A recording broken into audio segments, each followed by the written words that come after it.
Tervist, on Iljar Kohvina, vaataga praegu ma olen siin läbisõidul Kõpus ühesõnaga ja siin Kõpu tanklas ühesõnaga, mis pidi olema juba mitmed aastad suletud, siin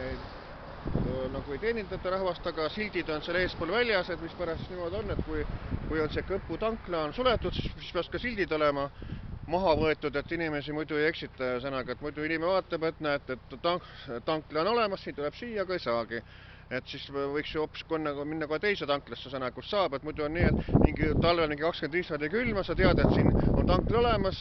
ja jäädki seal seisma ühesõnaga, et ei saagi. Et see on täitsa vale, et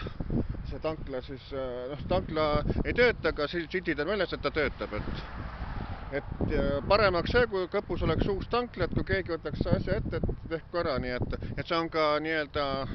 teema selle Põhja-Sakala vallavalitsusele. Nii et tehke asjad korda.